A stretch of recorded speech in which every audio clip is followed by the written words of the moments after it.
삼성전자가 내년 초 인공지능을 심는 스마트폰 갤럭시 S8을 내놓습니다.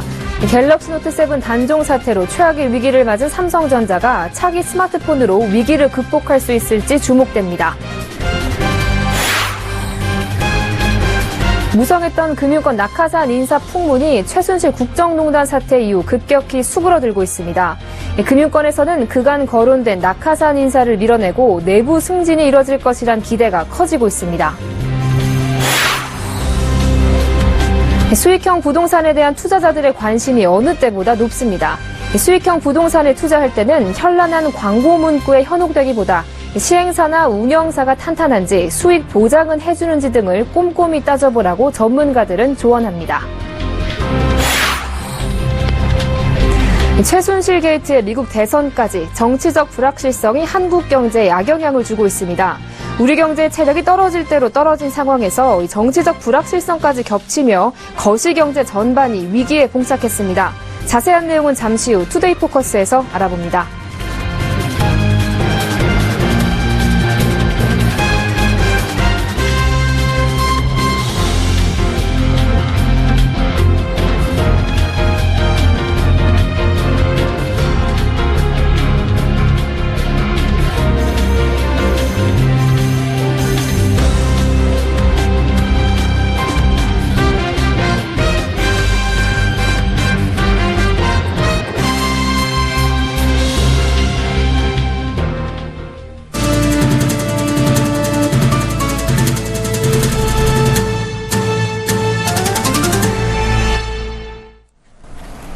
여러분 안녕하십니까? 11월 7일 생경제 현장 오늘의 주요 뉴스입니다.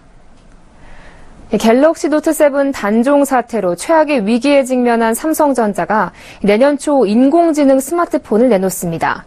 내년 초 출시할 갤럭시 S8에 음성인식 기반의 인공지능 기술을 넣어 노트 7 단종 사태로 빚어진 위기 국면을 한 번에 극복한다는 전략입니다. 김혜영 기자입니다. 삼성전자가 내년 초 내놓을 갤럭시 S8에 인공지능을 심고 있습니다. 인공지능 음성인식 기술을 선보여 배터리 발화 문제로 단종된 갤노트 7 위기를 극복하고 흔들리는 시장 지위를 공고히 하겠다는 겁니다. 세탁기가 되든 전기 오븐이 되든 그러니까 마이크와 인터넷만 연결이 되면 쉽게 자연어로서 충분히 우리가 원하는 것을 할 수가 있는 거죠. 가령 예를 들어서 내가 냉장고에다가 내 친구한테 문자를 보내줘. 이런 명령이 가능한 거죠. 인공지능 갤럭시 S8은 별도의 어플리케이션 없이 음성으로 작동하는 방식입니다. 스마트폰을 일일이 터치할 필요도 없고 결제를 위해 신용카드를 꺼낼 필요도 없습니다. 스마트폰으로 인터넷과 연결된 모든 기기를 음성으로 제어할 수 있는 음성 리모컨이 되는 것입니다. 앞서 삼성전자는 지난달 인공지능 전문업체 비브랩스를 인수해 인공지능 서비스를 구축할 핵심 역량을 확보했습니다. 삼성전자는 갤럭시 S8을 시작으로 스마트폰뿐 아니라 TV, 냉장고 등 다양한 제품군의 AI 대화형 서비스를 접목할 계획입니다. 갤노트 7 단종으로 위기에 빠진 삼성전자가 갤럭시 S8의 인공지능 승부수로 위기를 타개할 수 있을지 주목됩니다. 서울경제TV 김혜영입니다. 불과 한 달 전만 해도 무성했던 금융권 낙하산 인사 풍문이 급격히 사그라지고 있습니다. 최순실 씨의 국정농단 사태로 정부가 낙하산을 안치기 어려워진 탓인데요. 내부 승진 기대감이 높아지고 있지만 한편으로는 경제부총리로 내정된 임종용 금융위원장의 장악력이 강해져 금융관료 낙하산 인사가 이어질 것이라는 관측도 나옵니다. 보도에 정은규 기자입니다. 금융공기업 CEO는 금융위원장 제청을 거쳐 대통령이 임명합니다. 이 때문에 정부 낙하산 입김에서 벗어나기 어려운 측면이 있습니다. 하지만 최순실 씨의 국정농단 사태로 청와대 입김이 약해질 수밖에 없는 상황이라 그간 거론된 낙하산 인사를 밀어내고 내부 승진이 이뤄질 것이란 기대가 커지고 있습니다. 당장 다음 달 27일 권선주 행장의 임기가 만료되는 기업은행은 박춘홍 전무가 유력한 후임자로 떠올랐습니다. 여기에 국정 혼란을 이유로 권 행장의 1년 유임론도 고개를 드는 등 낙하산 인사는 멀어지는 분위기입니다. 설립 이후 40년간 단 한 차례도 내부 출신 수장을 배출하지 못한 수출입은행도 내부 출신 은행장에 대한 기대감이 높아지고 있습니다. 현 이덕훈 행장은 조선해운 구조조정 사태로 비난을 받아왔기 때문에 내년 3월 임기 만료 때 연임보다는 교체에 무게가 실리는데 후임에 낙하산을 안치기는 어려운 상황 때문입니다. 이러한 분위기는 민간은행에서도 감지됩니다. KB금융은 그간 은행장 자리에 외부 입김이 작용하는 것을 우려해 윤종규 회장이 행장까지 겸해왔습니다. 그러나 낙하산 인사를 내려보내기 힘든 지금 상황이 회장과 행장을 분리할 수 있는 적기라는 얘기가 나옵니다. 일각에서는 임종용 금융위원장의 갑작스러운 경제부총리 내정이 변수가 될 수 있다는 관측도 제기됩니다. 임 위원장의 금융권 장악력이 더욱 강해지면 금융위와 기재부 출신을 중심으로 금융관료 낙하산 인사가 이뤄질 가능성도 높다는 얘기입니다. 서울경제TV 정은규입니다. 얼마 전 5년, 10년 등 수년간 임대 수익을 보장하는 수익형 부동산 마케팅에 주의해야 한다는 소식 전해드렸는데요. 오늘은 오피스텔, 레지던스, 호텔 등에 계약하기 전 꼼꼼히 따져봐야 할 점들을 소개합니다. 정창신 기자입니다. 5년에서 10년간 임대 수익을 보장하는 수익형 부동산에 투자할 때 시행사의 재무제표와 보증서 등을 반드시 확인해야 합니다. 현란한 광고 문구에 현혹돼 투자에 나서기보다는 시행사나 운영사가 탄탄한지, 수익 보장은 해주는지 등을 따져야 한다는 뜻입니다. 수익형 부동산을 계약하기 전에 재무제표를 요구해야 합니다. 시행사의 재무제표를 보면 빚이 얼마나 있는지, 재무 상태는 건전한지 등을 볼 수 있습니다. 보통 모델하우스나 홍보관 등에서 상담사에게 요구하면 됩니다. 과거 비슷한 프로젝트를 수행한 경험이 있는지도 따져볼 필요가 있습니다. 보장기간 이후에 상품이 상품성을 제대로 유지해서 수익을 발생시킬 수 있겠는지를 판단하는 여부가 중요하고요.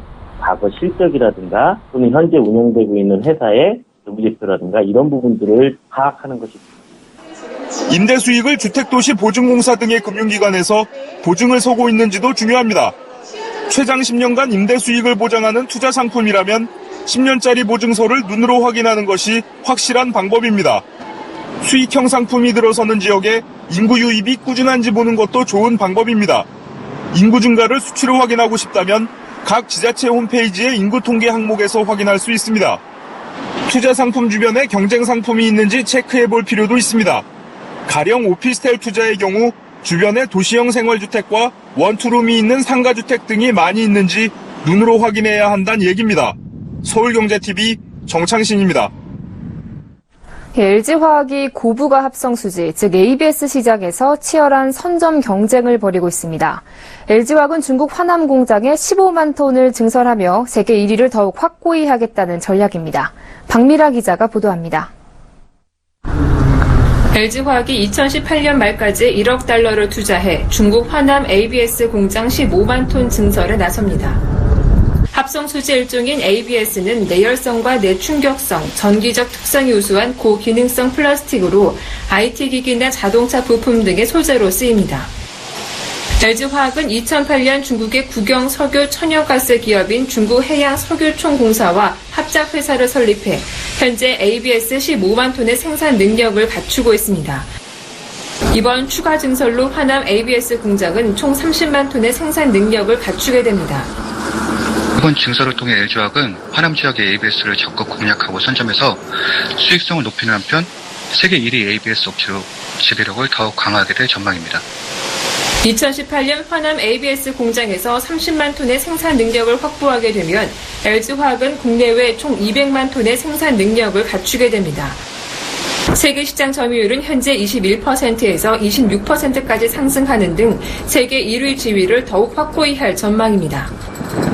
LG화학은 이번 증설을 계기로 중국 해양석유총공사와 50대 50 합작 지분 구조를 70대 30으로 바꿔 경영권을 확보하게 됩니다. 한편 LG화학은 LG생명과학을 흡수합병하는 등 바이오 부문 육성에도 주력하고 있습니다. 현대증권은 LG화학의 3분기 실적이 예상보다 저조했지만 4분기에는 화학사업이 계절적 비수기임에도 수익성은 개선될 것으로 내다봤습니다. 서울경제TV 박미라입니다. 포스코건설이 사우디에서 1조 원 규모의 잭팟을 터뜨렸습니다. 사우디아라비아 국부펀드인 퍼블릭 인베스트먼트 펀드와 손잡고 1조 원 규모의 호텔 건립 사업을 수주한 건데요. 포스코건설은 이번 프로젝트를 시작으로 건축, 토목 등 사우디 개발 사업 전반에 참여한다는 계획입니다. 이보경 기자입니다. 포스코건설이 사우디 현지 합작법인인 팩사와 함께 사우디아라비아 메디나시 인근 메디나 하지시티에 건립되는 1조 원 규모의 호텔 프로젝트를 수주했습니다. 이 프로젝트는 지하 2층에서 지상 20층 5개 동에 총 객실수 3,070실 규모의 4성급 호텔을 짓는 공사입니다. 호텔은 메디나 도심에서 3km 떨어진 지역의 신도시 메디나 하지시티에 건립됩니다. 메디나 하지시티는 메카와 메디나로 이어지는 이슬람교 성지 순례객을 위해 지난 2014년부터 사우디 정부가 주도해서 개발하고 있습니다. 사우디 국가사업인 대형 호텔 프로젝트를 수주한 사업으로서 사우디 현지 합작 법인을 통해 중동 건설 시장의 연속적 건설 수주 기반을 확보할 수 있는 새로운 수주 패러다임을 제시했다는 데 의미가 있다고 할 수 있습니다. 포스코건설은 이번 수주를 계기로 공기, 안전, 품질 관리 등 선진 프로젝트 관리 기법과 신공법 기술을 사우디에 전수하고 나아가 사우디의 건설 산업 발전을 지원한다는 계획입니다. 현지 합작법인인 팩사는 포스코건설과 사우디아라비아 국부펀드인 퍼블릭 인베스트먼트 펀드가 올해 1월 공동 투자 설립한 건설회사입니다. 팩사는 사우디 PIF의 발주 기반과 포스코건설의 선진 건설 노하우와 기술을 발판 삼아서 2025년까지 걸프협력회의 톱5 건설회사로 도약할 방침입니다. 서울경제TV 이보경입니다. 최근 돈이 필요한 서민들을 대상으로 은행의 주택담보대출을 저축은행으로 갈아타면 신용대출을 해주겠다는 저축은행의 불법 끼워 팔기가 기승을 부리고 있습니다. 지금은 부동산 시장이 좋다지만 나중에 부동산 불황이 찾아와 집값이 떨어지면 대출이 부실화될 수 있고 이에 따라 저축은행의 건전성을 해칠 수 있다는 우려가 나오고 있습니다. 앵커 리포트입니다. 최근 급전이 필요했던 A씨는 신용등급이 나빠 은행은 물론 저축은행에서도 신용대출이 어려웠습니다. 이미 시가 4억 원짜리 집을 담보로 2억 5천만 원을 대출받아 주택담보 인정 비율인 LTV 한도도 거의 다 찬 상태라 돈을 빌리기 어려웠습니다. 이런 와중에 얼마 전 저축은행 대출 모집인을 통해 솔깃한 말을 들었습니다. 은행의 주택담보대출을 저축은행으로 갈아타면 시가의 95%까지 대출을 해주겠다는 것입니다. LTV 한도는 은행과 저축은행 모두 70%인데 이 모집인은 나머지 25%는 신용대출 형태로 빌려주겠다고 설명했습니다. 불황이 계속되면서 일부 저축은행들이 A씨처럼 생계형 자금이 필요한 사람을 상대로 이 같은 끼워 팔기식 대출 영업을 하고 있지만 이는 명백히 위법입니다. 저축은행업 감독 업무 시행 세칙에 따르면 저축은행은 주택담보대출의 담보인정 비율 적용을 피할 목적으로 신용대출을 취급하지 못하게 돼 있습니다. 하지만 신용대출과 주택담보대출을 함께 받았다고 해서 LTV 회피 목적이 있는지 일일이 확인하기 어렵다는 맹점 때문에 이런 꼼수를 이용한 불법 대출이 기승을 부리고 있습니다. 이렇다 보니 지난 8월 말 기준 저축은행의 가계 주택담보대출 잔액은 1조 2,600억 원으로 1년 전보다 48.2% 급증했습니다. 이 같은 꼼수 영업을 이용해 저축은행의 주택담보대출이 급증하자 금융감독원은 앞으로 집값 하락 때 부실이 우려되는 만큼 저축은행과 모집인을 검사해 불법 대출 여부를 적발할 계획입니다. 서울경제TV 정한입니다. 크라우드 펀딩이라고 들어보셨습니까? 온라인 소액 투자 시장이라고 하죠. 정부가 이 시장이 독자적으로 발전할 수 있도록 한국거래소 산하의 전용 거래시장, 코리아 스타트업 마켓, 즉 KSM을 개설하기로 했습니다. 크라우드 펀딩 투자자가 수월하게 자금을 회수할 수 있어야 투자도 확대될 수 있다는 게 정부의 판단입니다. 이현우 기자의 보도입니다. 정부가 크라우드 펀딩 시장의 활성화를 위해 크라우드 펀딩 발전 방안을 내놓았습니다. 우선 한국거래소 산하의 전용 거래시장인 코리아 스타트업 마켓, 즉 KSM을 14일 설치해 크라우드 펀딩 성공 기업의 주식을 자유롭게 거래할 수 있도록 유도할 계획입니다. 크라우드 펀딩에 성공한 기업은 별다른 조건 없이 KSM에 등록해 주식을 사고 파는 것이 가능해지고 크라우드 펀딩 기업의 주식은 발행 후 1년간 전매 제한 규제에서도 제외됩니다. 특히 KSM에 등록한 크라우드 펀딩 기업은 코넥스 상장 특례가 확대 적용됩니다. 정책 금융기관의 추천만 받는다면 크라우드 펀딩으로 20명 이상의 투자자가 참여해 7,500만 원만 모아도 코넥스 상장을 할 수 있습니다. 투자자 범위도 확대됩니다. 크라우드 펀딩 때 투자 금액에 제한이 없는 적격 엔젤 투자자 범위가 현행 2년간 한 건에 1억 원 또는 2건 이상 4천만 원에서 한 건에 5천만 원 또는 2건 이상 2천만 원으로 확대됩니다. 또 일반 개인 투자자 가운데 금융 전문 자격증을 소지한 금융투자회사 근무자에 한해 소득 적격 투자자로 인정해 주기로 했습니다. 이에 따라 이들은 1년 동안 한 기업에 최대 1,000만 원 또는 연간 2천만 원까지 투자가 가능해집니다. 아울러 정부는 크라우드 펀딩 기업이 홈페이지에만 광고하도록 규정된 자본시장법을 개정할 예정입니다. 앞으로는 소셜 네트워크 서비스와 포털 사이트 등을 통한 투자자 모집 광고를 허용할 방침입니다. 서울경제TV 이현호입니다.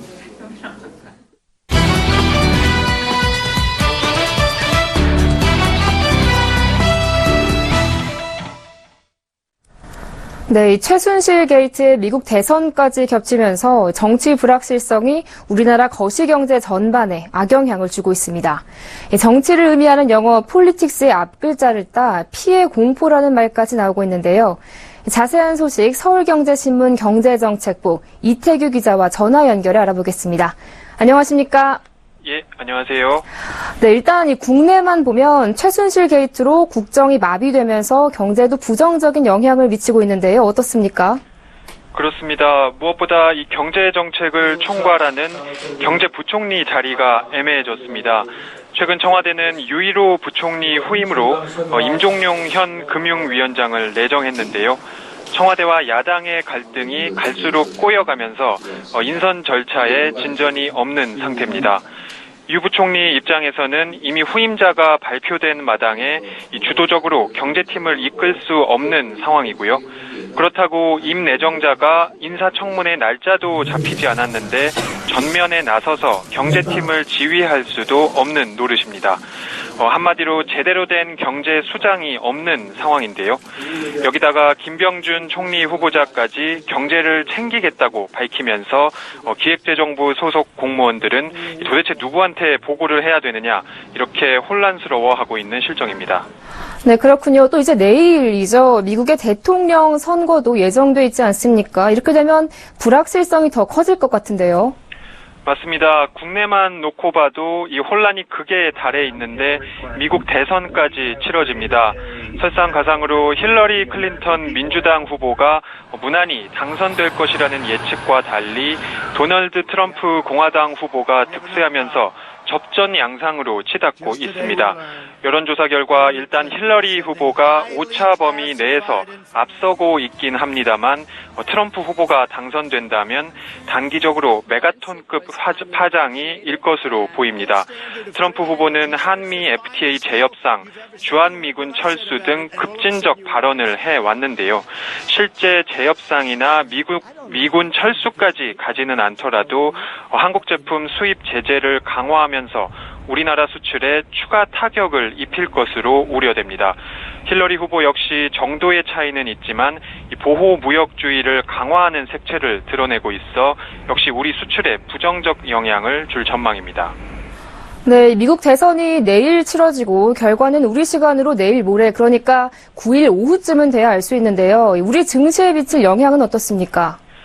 우선 힐러리 후보가 당선된다면 주식시장에 긍정적 영향을 줄 것이란 분석이 지배적입니다.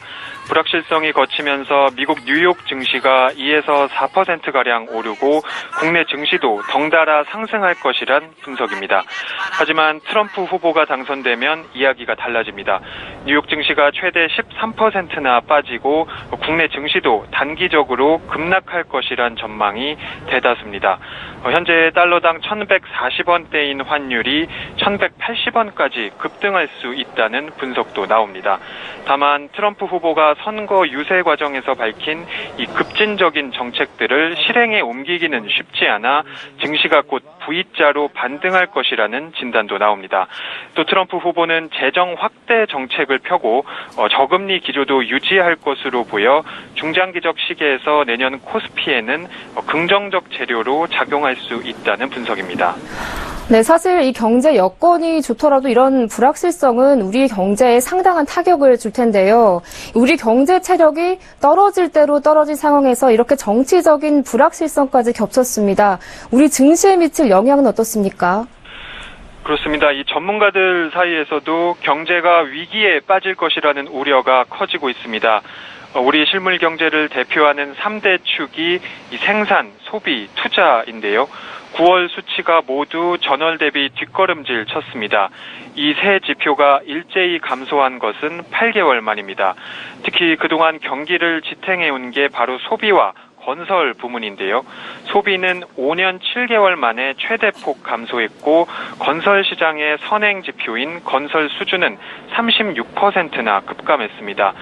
이에 따라 국가 부도 위험을 보여주는 CDS 프리미엄은 최근까지 이 9거래일 연속 올라서 유럽 재정 위기 이후 최장기간 상승세를 나타냈습니다.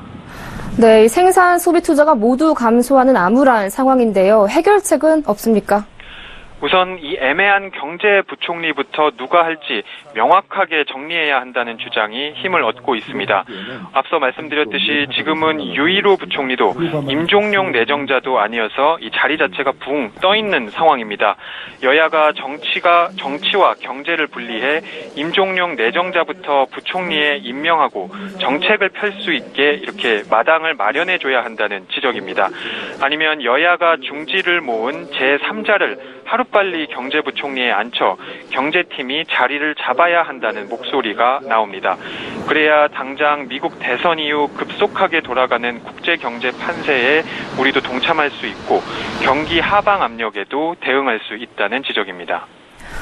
네, 이 최순실 게이트와 미국 대선 등 대내외 정치 불확실성이 국내 경제에 미치는 영향과 전망에 대해서 서울경제신문 경제정책부 이태규 기자와 함께 알아봤습니다.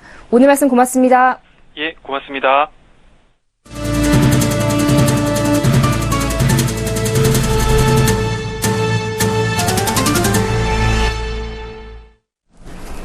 이르면 내년부터 이 사이드미러 없는 차량을 도로 위에서 볼 수 있게 됩니다.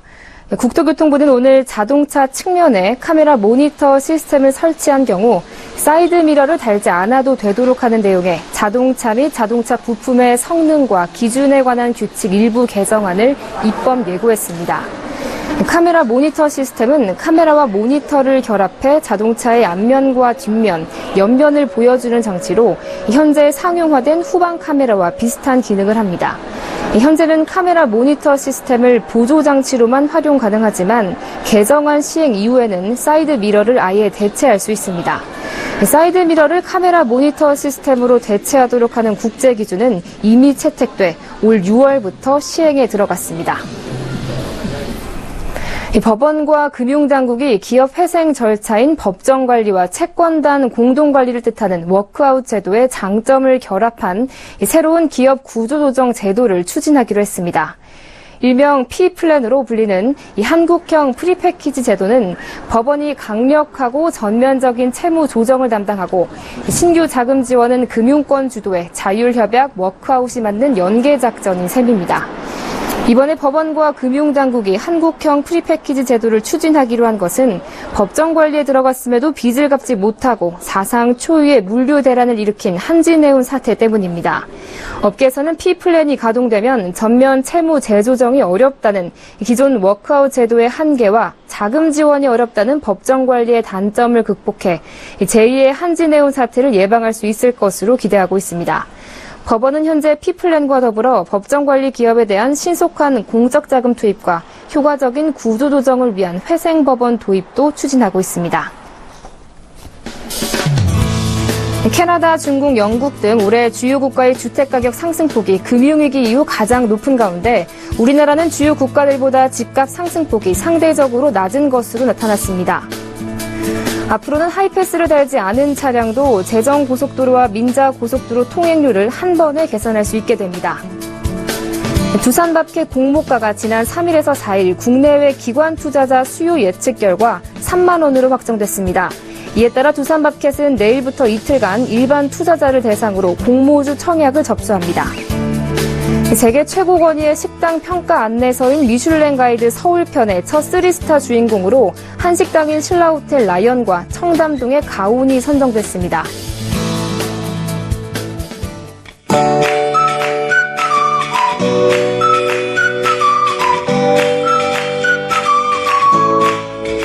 안녕하세요. K웨더 라이프스타일 예보 최씨입니다. 본격적인 겨울이 시작된다는 입동절기인 오늘 겨울을 재촉하는 비 소식이 있습니다. 현재 곳곳이 대체로 흐린 가운데 중북부 지방을 중심으로 비가 오고 있는데요. 이 비는 밤에서 자정 사이 전국으로 확대되겠습니다. 앞으로 중부와 호남 10에서 40, 영남과 제주도는 5에서 20mm가 예상됩니다. 강원 산간과 경북 북부 산간에는 눈으로 내리는 곳이 있겠습니다. 이번 비는 서울을 비롯한 수도권 지역과 강원 영서는 새벽에, 강원 남부 일부 지방과 충청, 호남 북부, 경북 북부는 아침에 그치기 시작해 낮이 되면 대부분 그칩니다. 하지만 비가 그치고 나면 찬 공기가 밀려오기 때문에 보온에 유의하셔야겠는데요. 오늘과 비교해 기온이 큰 폭으로 떨어지겠습니다. 모레는 서울의 아침 기온 영하 2도로 더욱 추워집니다. 여기에 예상 일기도에서 보시다시피 등압선 간격이 조밀해지면서 바람이 강할 것으로 보입니다. 따라서 몸으로 느끼는 추위는 더하겠으니까요. 건강관리에 유의하시기 바랍니다. 그럼 자세한 지역별 내일 날씨는 나절 예보를 통해서 살펴보겠습니다. 중부지방의 비는 새벽에 수도권과 영서를 시작으로 아침에 모두 그치겠습니다. 낮 기온 서울 6도로 크게는 오늘보다 10도 이상이라 낮겠습니다. 동해안 지방은 종일 비가 이어지는 가운데 한낮 기온 속초 10도, 강릉 12도로 역시 오늘보다 낮겠습니다. 남부지방도 낮에 비가 모두 그치겠지만 기온은 오늘보다 크게 낮아집니다. 한낮에도 광주, 대구 13도, 전주 12도로 내년 기온을 밑돌며 춥겠습니다. 대부분 해상에서 강한 바람을 동반한 비와 함께 파고도 최고 4m까지 높게 일 것으로 보여 풍랑특보가 내려져 있는 상황입니다. 여기에 천둥, 번개가 치는 곳도 있겠습니다. 또 내일부터 모레까지 동해안에는 너울에 의해 파도가 방파제나 해안도로를 넘을 가능성도 있습니다. 동풍의 영향을 받아 비가 내리는 동해안은 모레 수요일까지도 비가 오겠습니다. 한편 기압골의 영향으로 금요일에 또다시 전국에 비가 온 후 그치겠습니다. 날씨였습니다.